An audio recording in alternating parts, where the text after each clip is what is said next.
made you stop being a pro then and take up being the back post? And a very warm welcome back. There's no backstage footage for you there. Welcome back to the Intel Extreme Masters San Jose 2014, live from the SAP Center in downtown San Jose. One final game remaining in our quarterfinal right now, and we have the boys back at the desk once more to discuss it. Rotterdam, Todd, fresh from their previous casting, and of course Pi still with us for the quarterfinals. Gents, so far surprised or not as to the 3 men through to the semifinals? What do you think?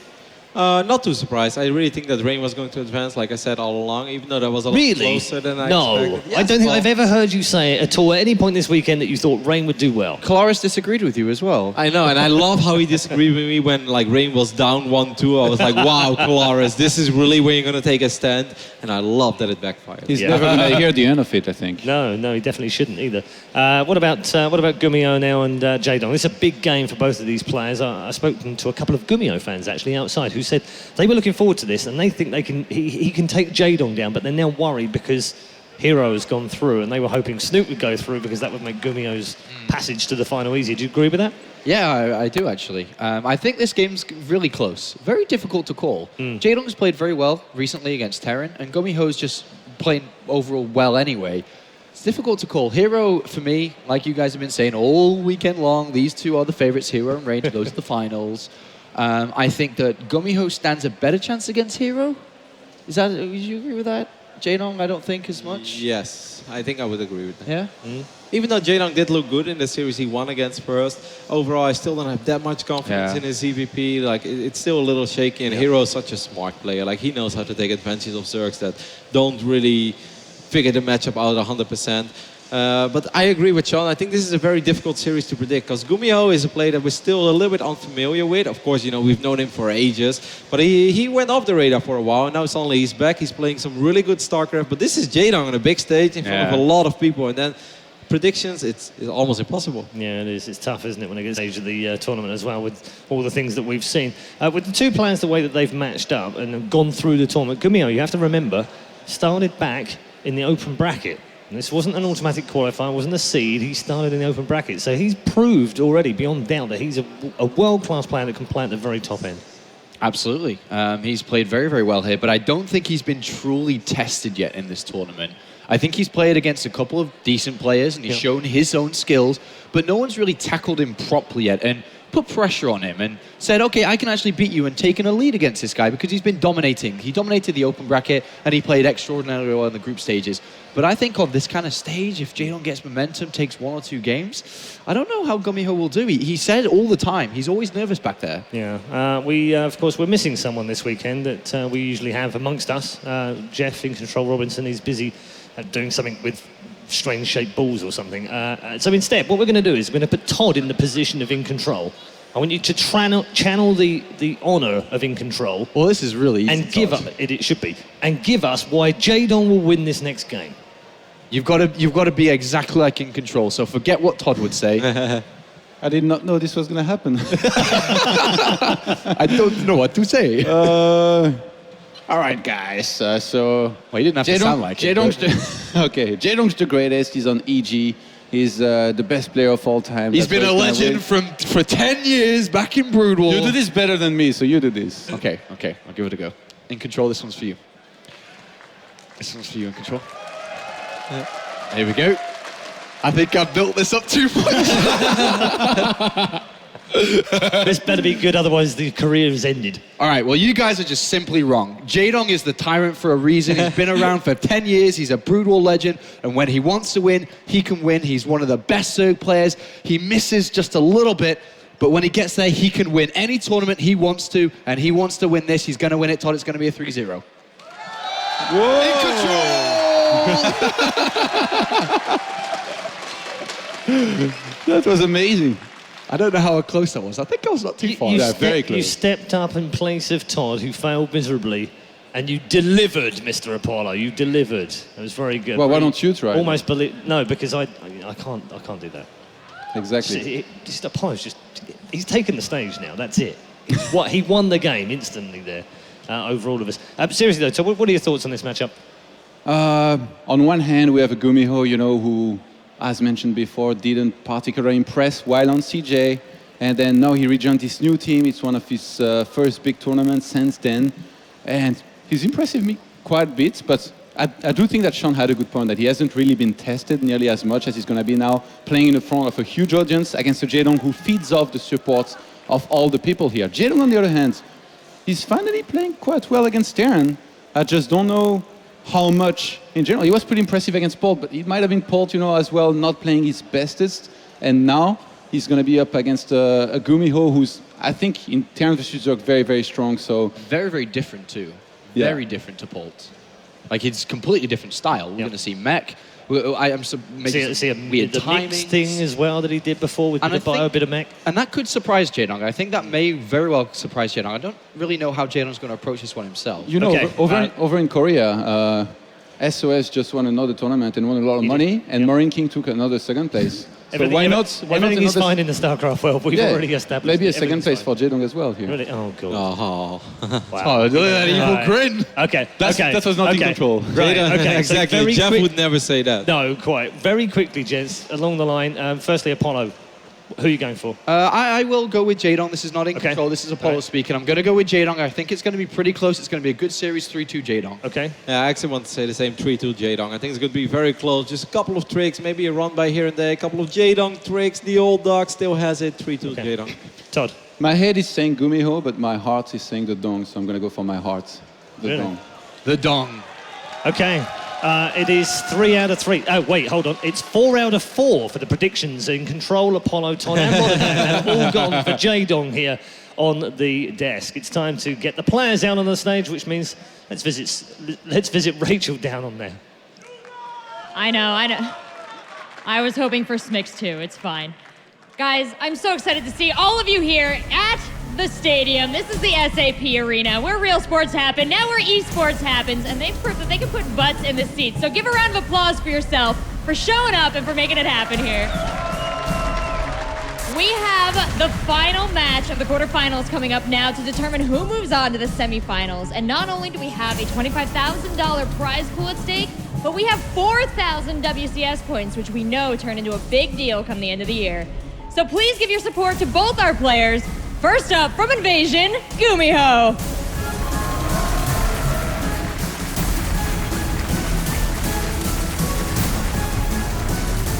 And his opponent, let's see if he can live up to the hype. It's EG's Jaedong.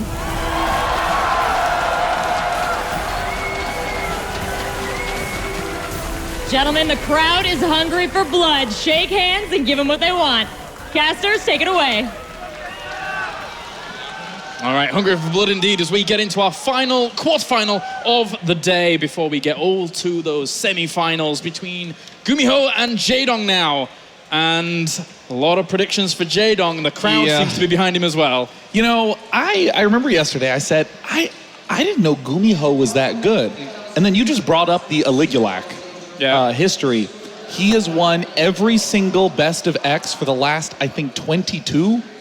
21? It's even more than that now. It's like 26, 27. 26 best of X's in a row? Aside from the final against Parting in the base trade cup, Saints. And he went 3-4 against Parting in that. Yeah, it was close. It was really close. So this is someone who has just stopped losing best of X's. And I didn't realize it, but I mean, GuMiho might actually be the best player at this tournament on paper, like data-wise. In terms of his records right now, and 14 of those wins have been against Zergs during that period of time. So GuMiho right now is really, he is at his peak. He is at his peak, in my opinion, that he's ever been. I think even if you look back to the time when he all killed in that GSTL finals, I still think he's playing better now than he ever has done. You know, it's weird because when you think of someone doing something very stylish and unique in their own, it normally revolves around a unit or a style like mech for 4GG. But when you watched GuMiho's games against Symbol yesterday, he was just getting an extra Widow Mine and using it in the drop really early on. Just tiny little changes and then controlling like a madman. And then on the other side of things, of course, we have Jaedong, a guy that has proved himself time and time again, has come to this position. And as the Destiny's already mentioned, you can never really count this guy out, especially on a stage like this. But yeah. personally, for me, I'm a little fearful for him. All those guys are predicting Jaedong, but I'm going to have to stick with GuMiho here. Yeah, I think that he's the safe bet for sure. I think that he, statistically speaking, he is just trouncing Jaedong, who's obviously very good. But the one thing that always winds up happening with Jaedong is that he is one of like 3 or 4 players out there that feeds on the crowd. Yeah. The more hype the crowd gives him, the better he seems to play. The more pressure he's under, the better he seems to play. When his team is tied 3-3 and he's the ace player sent out in round 7, he wins that almost every single time because he thrives on pressure. And that is literally the only X factor that I think he has at this point. That is his edge. And we've seen him going up against players like Polt during the round of 16, etc. Didn't quite work out as well there, but obviously he's got to this position now. He's been able to turn the tables on that. Here is our map list as things stand. Nimbus is going to be our first map of all. Yeah, I mean, again, Overgrowth and King Sejong Station are the common maps, but we have the more unusual, the more frequently downvoted maps right out the gate. Nimbus is a hellish map for Zerg. It's tight. You don't have a lot of places to expand to. Merry-go-round, same story. Not a lot of expansion options.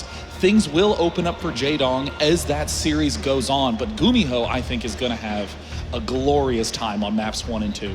Yeah, I think he's going to do okay here, especially if Nimbus works out for him in terms of the spawning positions. If he gets those, say, vertical spawning positions or horizontal spawning positions, depending on which way he spawns around, clockwise, I would say, from his opponent, then that would be very nice for him to be able to just have access to that natural via drop play. But of course, Jaedong's Jaedong. He's going to be able to account for things like that.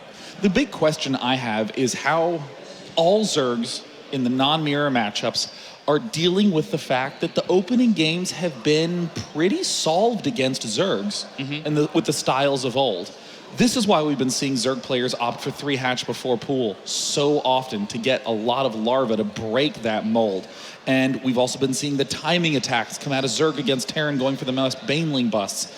And Jaedong played incredibly against Polt yesterday, but I don't have a good sense of what that means, because Polt really had a hard time playing his own game. It was a game where Polt more lost than Jaedong won. All right, well, we're getting into things. Game number 1 very, very soon between GuMiho and Jaedong to find out who's going to be moving on to the semifinals. Our last spot, we already have 3 players there. One of these 2 will join them for one of those top 4 spots at least. And I think right now, if we look at the top 4 as it stands, and if you include one of these, it's an extremely, extremely impressive top 4. Yeah, I mean, I love that in StarCraft 2, we're seeing consistency in those top 30 spots. Yeah. I mean, the players at the top have finally broken away, are finally not losing to silly all-ins or timing pushes. It's a game of extremely tense judgment. All right, well, let's get into things then. Game at number 1 in this best of 5, as we have spawning down to the bottom right-hand corner. It's our blue Terran representing Invasion Esports. It's GuMiho.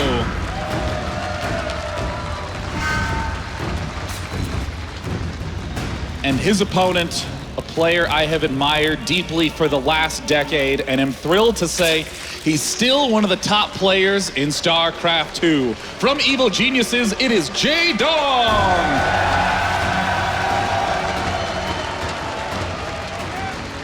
And you know, in StarCraft 2, getting too much defense, too many units early can cost you because there's no long-term benefit in the way that economy is beneficial. So greediness is the name of the game now. And when we're looking at these players throughout this whole series, I want to take time to focus on the dangers they're opening themselves up to with that greed. Yeah, that's a really good point that you bring up. GuMiho, for me, personally, is the kind of guy that could go very, very greedy, but in the first game in this best of 5, I don't mind the barracks opener at all. I mean, he could happily go for a Reaper himself and just exert a little bit of pressure on Jaedong initially to see if he stumbles, loses a drone or 2, maybe, but that's a far-off thought, because generally, they don't lose those kind of drones. I'm surprised, honestly, to see GuMiho go straight for a barracks on this map right away. I mean, like you say, it can't be bad. opening up with a Reaper will never screw you over. But greed is the name of the game. We see players going command center first, and then even delaying getting the factory for a little bit, just to have a few extra minerals. And GuMiho here not opting to do that. Jaedong doing a very typical safe opening with hatch, gas to get Zergling speed and spawning pool. Why did he started a Marine there for a second, so I'm under the impression it was just a bit of a misclick overall, as that Reaper is now on the way. So unfortunately, he didn't send out an SCV scout, so the Reaper may get there a little bit later, considering it has to now go up to the top right. SCV would have been able to spot maybe where his opponent hadn't spawned, so overall maybe he would have been able to find it out. But for now, it's going to be a little bit delayed getting over to Jaedong. Now, GuMiho's already setting himself up to avoid the biggest weakness that greedy Terrans face, which is that they don't have enough defense for the Ling-Baneling transitions, for the big attacks at the front. With a gas geyser that early, your factory's going to be out sooner. You're going to have to rely on the factory to stay alive because your barracks will be later. So the fact that it's hard to get anything else, generally we'll see players who get early gases have more units versus all-ins than players who are focusing more on mineral-based builds. 4 lanes being added on here for Jaedong to make sure that he's going to be buckled down against these. But again, because the Reaper has had so much room to cover and get across, it's going to be difficult for the Reaper to really do a whole lot. Ideally here, Jaedong shouldn't even be losing a Ling, never mind anything else. Yeah, I mean, once the Queens pop out, the Zerglings will be safe and sound back home. Lings are tiny and hard to click on, does not give Jaedong a problem. He perfectly micros this. This is a very, I don't want to call it unexciting, but just sort of an unambitious opening from both of these players. Yep. This is as by the book as possible. Jaedong gonna get another queen for a little bit of extra defense, but not 2 queens, so that way he can get his 3rd hatch started sooner. And overall, going into this series, Day 9, I'm wondering how much commitment we're going to see from Jaedong to go for earlier aggressions against GuMiho to try and kill him off. But interestingly enough, there's a second Reaper being built here. Something weird's happening. Yeah, the Reapers are being built. This is very nutty. The armory's being built. That's going to be, again, another very threatening component. But what do you make of this now Reaper Hellbat push incoming? Yeah, I've seen this a few times from other Terrans, as I think maybe once from GuMiho, but overall, the Reaper provides ample fire, a little bit of extra firepower at the front, but it's more so a soaking tool, right? It takes damage whilst you're poking and prodding with Hellions as well, and then eventually you pull them back and everything's still got full health when you actually go for this Hellbat push.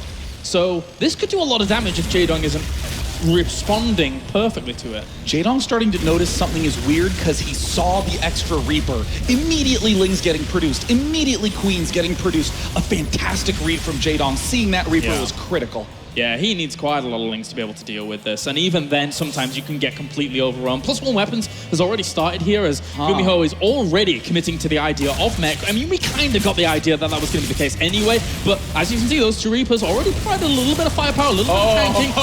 Jaedong Zerglings coming out at the perfect time. Yeah, trying to get a surround on a lot of these. The Hellbats in the end do kill off a ton of Lings, but for the most part, it has been pushed away.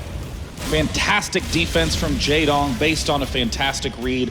Double Evo chambers going down, more Lings in production, and that's a kind of Jaedong-esque sexy move there. He's still making Zerglings. I mean, he's already won. He's got to have a follow-up plan for that many Lings. That was very, very interesting overall. I mean, he gets a few kills here, which is very nice for Jaedong, but GuMiho had the 2 Reapers and 4 Hellions at the front, pushing out a more quick turning. Another nice surround here by Jaedong. Wow.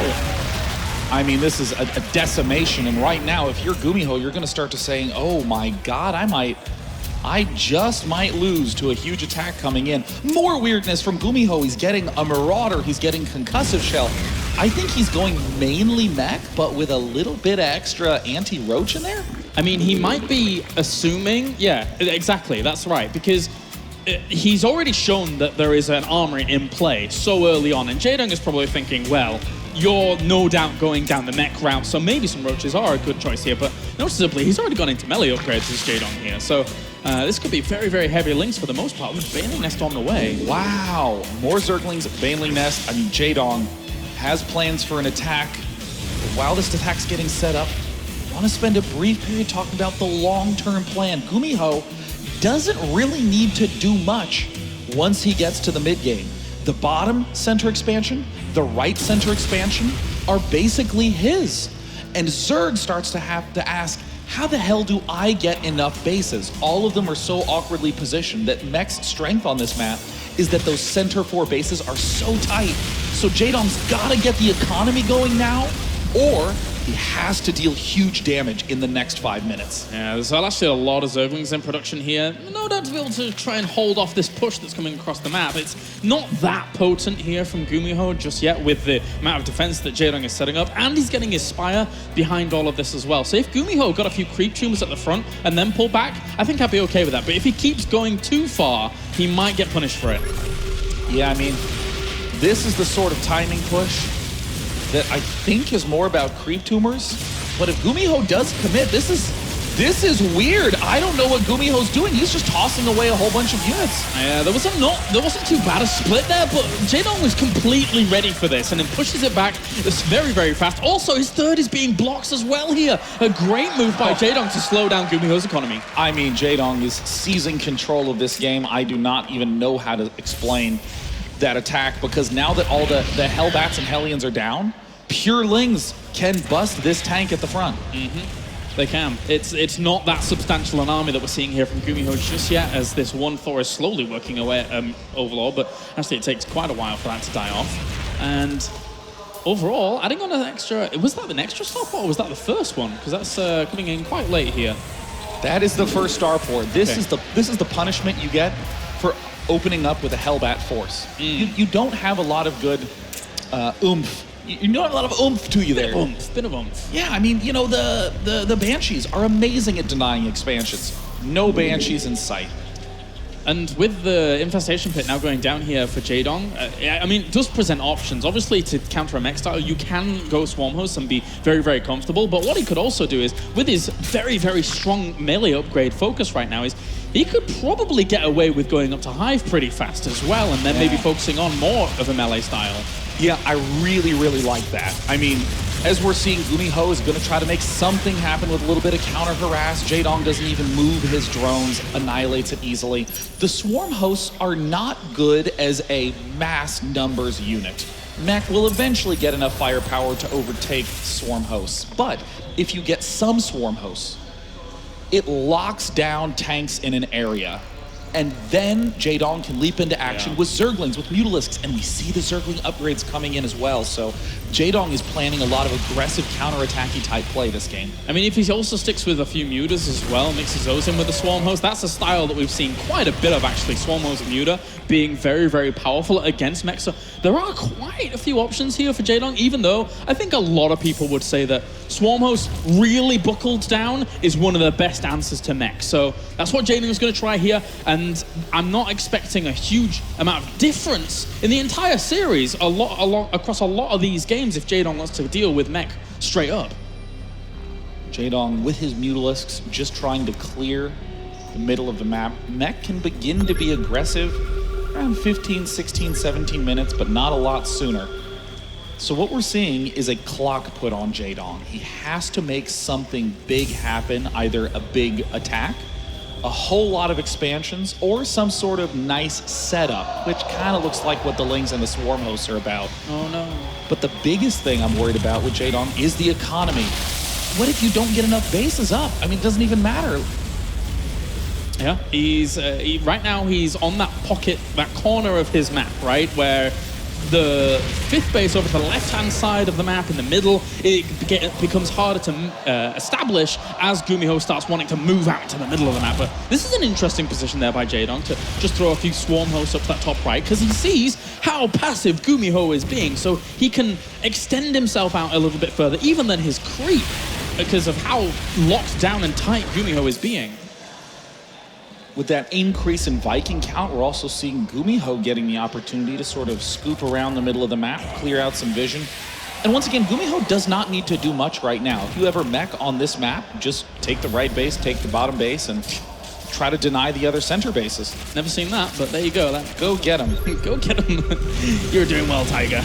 But not well enough, because you're going to lose a few supply depots down here. It's a bit sad, but the upgrades for GuMiho are looking all right. And he's also cornered these Swarm Hosts, and now they are sacrificial lambs, and they are not happy.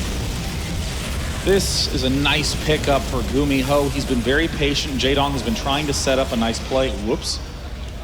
I guess he doesn't have energy. I guess so. He's got a lot of orbitals, actually. And there we go. Whey! He's too efficient with his muling, James. Yeah. Remember, for any of you who macro well, you can never be too inefficient. Did you notice during all of that he actually had like a ton of Banelings morphing in? Yeah, ton of Zergling Baneling, and I think this is such a smart play because everything in mech is awful against the Zergling, minus Hellbats. So if you get a few Banelings to crunch through that at the front, you not only have a lot of damage output potential at the main army, but you're also outrunning the main army.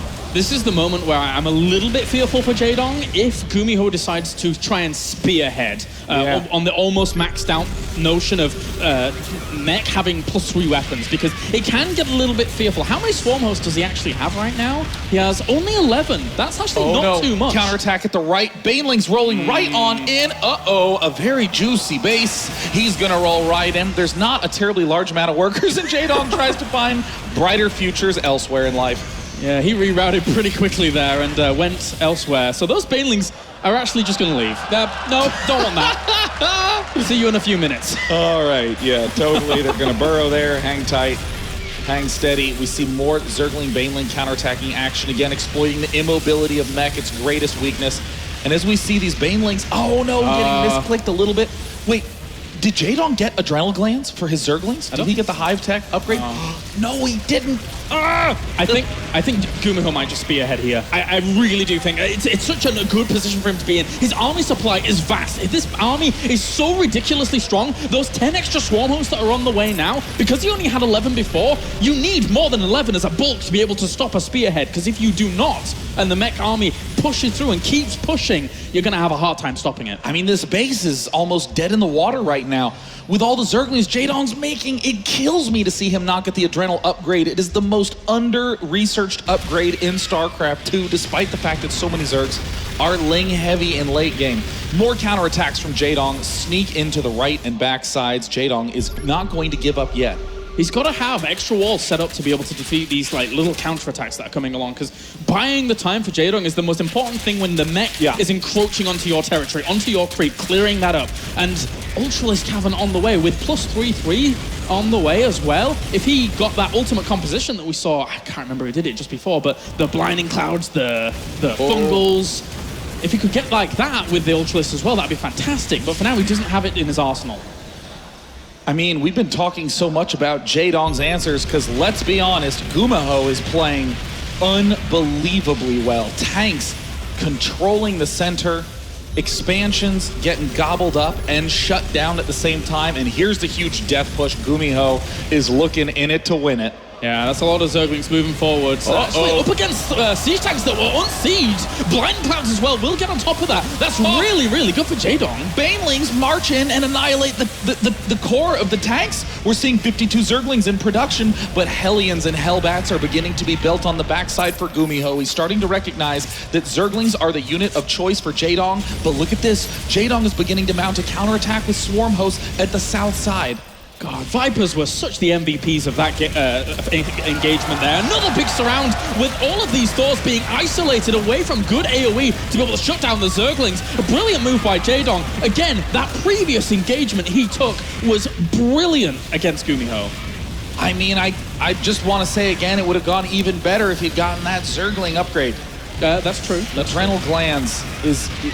If Jaedong barely loses this, it is because of that single upgrade. Right now, the army power still lies with GuMiho. He still has a more efficient composition and a stronger control on the core expansions in the game. But Jaedong has the mobile force. It might be weaker, but he's going to start to hit GuMiho at the front. He's going to start to run Lings to the third. And now with GuMiho starting to get a little distracted, GuMiho's starting to clump up his units in one place, and you're going to have to stay spread out if you want to survive against Jaedong's style. Yeah. As much as GuMiho wanted to spearhead and try and get over to that left-hand side base, it was very, very quick and haphazard with the way he was doing it. You can slowly move forwards with your siege tanks, make sure they're sieged up, make sure they're split a little bit as well, so Blinding Clouds clouds aren't as effective against it, but Jaedong landed perfect blinding clouds, and right now, at least he's keeping the fight on GuMiho's side of the map, who is transitioning on. Yeah, look at this. I mean, as much as we like to talk about mech as being a factory-based play, the late game transition is to the Raven. They pack a huge punch because they have free generating mana. GuMiho starting to try to throw away his mineral army. GuMiho trying to use his minerals to deal damage so that he can free up supply for the gas-based units for the Ravens. GuMiho is in this for the 45-minute game because he too can play like Snoot. Yeah, there's 5 Ultralisks on the way with a lot of Banelings being morphed in as Jaedong once again tries to find angles to put on pressure at, well, the most important mining bases here of GuMiho, who's trying to keep himself in it with those. But it's going to be difficult for him to get out of his corner now. With the way in which Jaedong is set up, it's going to be very difficult. This is really interesting to see this style. Uh-oh, one single siege tank there for GuMiho. Will he get taken down? Gets funneled right between, almost kills those, but GuMiho, in the same way he's great at microing those units, reacts fast enough to lift and save. And these Locusts for now, they get on top of a few of these siege tanks. Only a few at the front, with the separated ones at the back mean the Locusts are able to get on top of that. But again, Ravens are now being produced. Jaedong, at this point in time, might not have too many answers to that, but Fusion Core as well, Day9. Oh my God, wait, click on that. Dearest Observer, click on that. Everybody now, yes! Straight Fusion Core dancing style. Oh my God, everyone falls into line in a heartbeat. When was the last time you got to do that? I don't know, every single time a Fusion Core gets built. Oh, okay. And here's the push from Jaedong. He's electing to use a few siege tanks to bust into this front. And right now, GuMiho has absolutely no answer. He's a little bit spread out. He's going to have to rely just on the brunt strength of the Hellbat and few tanks that he has. Yeah, look how little damage, though, the Ultralisks on his right hand side are taking from those Hellbats. The Ultralisks cleaving up so much. And during all of this was the perfect time for Jaedong to go, when so much money had been sank into starports, into Ravens. This. Repair. One more time, they're gonna sweep into the backside. GuMiho not missing a beat. In the midst of all that, using 3 siege tanks to annihilate the left side expansion. We see Zerglings, Swarm Hosts, Locusts, everything trying to assault this southern base. Jaedong just needs to get ahead in economy. Oh, this Planetary Fortress has probably got so many kills during all of this. Very, very strong defense here for GuMiho, despite having very few units to his name, somehow holding on, but Locusts. The Locusts are turn firing and they take it down! And in the meantime, Jaedong is dealing so much damage in so many places that he has started to wear GuMiho's economy out at only 100 supply and less than 100 floating in the bank. GuMiho suddenly is starting to run low on options. I've never seen this kind of Ling style work versus mech. Yeah, it's very, very strong. Again, gotta go back to the blinding clouds, really making things work here for Jaedong, constantly locking down these mech armies and making them useless, or effectively useless. Oh my God, mutiny! There's a mutiny in the main. Let me out, please. Well, he needs every siege tank he can get, so that's important. But he's got a lot of starports pumping away. Just these 3 battle cruisers with these Ravens, are they going to be able to do enough here against Jaedong? I mean, GuMiho right now knows that even though he is low on minerals, he can still use his minerals to deal damage while saving up for a gas-based army. Point defense drones helping to deny. Surprise! Remember this unit? Stepping in with Mutalisks, beginning to pick off the siege tanks and forcing all those Ravens to waste their precious energy.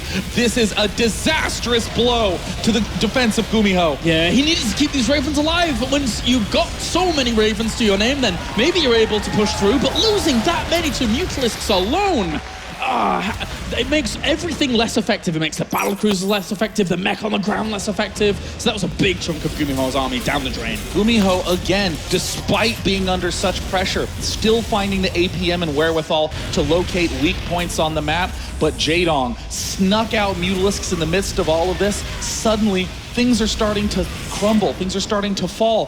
Jaedong relying on mass Zergling, relying on handfuls of Banelings, and a core of Swarm Hosts to apply pressure, has, without building any really expensive pack of units, whittled a meching player down when the meching player was only defending. And now the battle cruisers have basically been revealed. So Jaedong, though, look how much money he has. Look how much gas he has. He has so many options available to him at this point. It's only 4 battle cruisers with a little bit complementing them, but that can be taken out pretty easily by a lot of things from Jaedong. This is play unlike any Zerg we've ever seen. GuMiho showcasing the full strength of a mech composition and struggling against this mixture. More Banelings getting morphed. All the army forces of Jaedong starting to gather together. Like you said, those MVP Vipers are looking very prone to throw down yet more blinding clouds. In the hands of Jaedong in this game, they've looked like a very, very scary force. The Vipers have done massive work. And now with the bank he has, with all of the positions of pressure he's putting on constantly, I'm not sure how GuMiho is going to be able to break out of his corner at all. Right now, GuMiho knows exactly where he needs to be, and that is defending that south central base. GuMiho is sooner or later going to begin abandoning defense everywhere else and collating everything there. We're seeing Jaedong not going to let him have any room, building more defensive structures, setting up the swarm host to both pick away at the south base and defend the left base. Jaedong is on fire. Yeah, very, very impressive game number 1 from him so far. Let's get a few SCVs for the trouble. We're back, guys. It's been a few minutes since we left, but we're back now. And whoop, doesn't want to sacrifice too many Mutalisks. I mean, of course he has a bank, so it's not going to hurt too much. But, I mean, as long as GuMiho is basically just trying to build one army and then go. But he has no gas income at all to be able to replenish. This is just a slow death. Having to lift just to negate the damage from the swarm host. Yeah, no, we'll turn around. We'll go somewhere else, thanks. Those Mutalisks are causing a bit of problem. Hellions are here for the cleanup, as well as a lot of Vikings, so they're going to cause some problems. But again, 10 more Mutalisks on the way. He can make a huge, huge swell of Mutalisks. As long as he doesn't get hit by something like a Hunter Seeker, that'd be great. I mean, you know, almost everyone you ask about some of the best ways to play against mech, none of them will ask you to be this aggressive. Almost all the schools of anti-mech are about out-expanding, are about counter-attacking. Jaedong is just attacking. And now he's moving in. He's finding vulnerabilities at the front lines. He's picking off battle cruisers with Mutalisks. Everything is going to start to fall apart for GuMiho. His income has just dipped above 0. Yeah, his army it's not gained the traction it needed to during all of this. And GuMiho knew for a long time during this game that he was on massively the back foot. So he's tried to accumulate some kind of army, something that he can push with. And very, very soon we're going to see that come to fruition because of, again, no gas income. What are you supposed to do? Very, very little gas income at least. And I mean, without even the geysers down, GuMiho still just desperately trying to get enough mules to produce enough SCVs to begin getting a stable income. And here's where GuMiho has to abandon defense of his main. He simply cannot afford to walk away from that expansion. And the bank for Jaedong continues to climb. Jaedong will eventually death march in, lose everything, and just hold the R button, the Z button, any of those unit buttons, and rally in for the cleanup. Yeah, Mutalisk doing a lot of damage at the back. Of course, the wave clear is not too bad here for GuMiho, who can hold on against the Swarm Host, but if Jaedong just moved in with everything at that location, he would be able to take out a good chunk of it. I mean, even behind this, I don't think he has like pathogen glands or infestors or something like that, but he could add that on and go back to some Ultralisks for the ground clear up. So many options. Well, GuMiho has taken a forward position, and Jaedong, oh my god, blinding cloud. And at this point, the swarm host can move in. Any of the units for Zerg can sweep in. The siege tanks are being forced to retreat. Another volley of locusts emerge. Jaedong will not come out victorious in that fight, but I'm not sure how much Jaedong cares about that. He is in complete control of this game. 4 infestors on the way. Did he get pathogen glands flow during all of this? No, he didn't. Oh, wow. Still doesn't have that Zergling upgrade. Let me just point that out for the 1,000th time. But yeah, I'm kind of surprised. Again, you know, fungals are going to help out quite a lot. Of course, because he has so much time anyway, those infestors can just still sit in the back end and gain a lot of energy even without pathogen glands. So I think he's still feeling fine here. Oh, Yamato Cannon.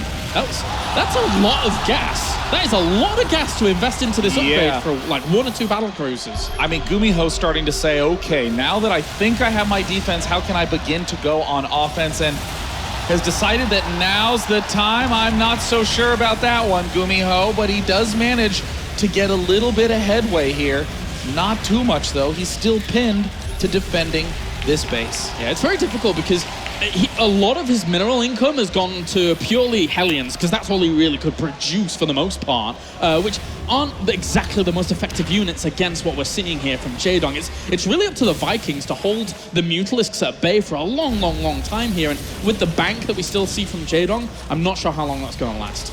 I mean, despite the fact that Jaedong has more or less won this game already, you just can't be more impressed by GuMiho's ability to stay alive, the sturdiness of his positioning, the sturdiness of mech. Jaedong finding every little teensy weakness and exploiting it to the fullest extent. Yeah, a few point defense drones trying to clean up some of the shots there from the Mutalisks, but in the end he lost one or two siege tanks, which, I mean, losing any of those at this point is going to mean that the swarm hosts are all the more effective when pushing into these locations. So that's really a good choice there for Jaedong to prioritize the big splash damage units. Jaedong chipping away at all the resources, in particular chipping away at the energy on those Ravens, chipping away at the tanks, making GuMiho have to build more tanks using more gas. The Infestors are on the move, Sean. And Fungal manages to get the back half. These now guaranteed to fall. GuMiho's gonna try to step in to save him, but God, does he gotta be careful. Yeah, really, I mean, this is the cool thing about what Jaedong has been doing. Every single commitment he has made across the entire map has been forwards and backwards, never really going full hog. There you go, GG. Wow, GuMiho was starved out for so long, and it comes back to exactly what I was just saying. Jaedong never really fully committed, was always poking. Are you gonna leave yet? Poke. And he had to in the end. What an incredible game from Jaedong. GuMiho played an interesting opening. Jaedong managed to answer. Not a big deal. Many mech games open this way, and then GuMiho went into full tank mode. Defend, get Ravens, hold expansions, and made no erroneous attacks. And Jaedong found a way with mass Zergling. Yeah. You're supposed to say that's wrong. If your friend's like, hey, I went mass Ling against mech and it didn't work, you say that's right. That's how it goes. And apparently, if you're Jaedong, you managed to find all the angles to make it work. I want to come back to and ask you about how GuMiho opened that game, because we saw the Hellbat opener that really didn't do a huge amount. We saw very, very delayed starport because of such things. Do you think that GuMiho would have fared a lot better with a more standard opener towards then mech with Banshees incorporated into it? I honestly think on Nimbus, definitely. I think that the opening from GuMiho can catch a player off guard, but you saw Jaedong run his Zerglings around to see what the reinforcements were. And that's what clued Jaedong in to build the defense he needed. The big weakness of not having Banshees showed up in the mid-game. Jaedong started to take bases, and when you have Banshees with Cloak, you can easily take down expansions that are too far away, because, you know, Queens are really the only anti-air Zerg has. So I think that GuMiho might want to pull back to a little bit more of the standard resourceful units, like how Teja exploits mid-games. All right, well, that does it for game number 1. Join us after the break when we'll have game number 2 between GuMiho and Jaedong.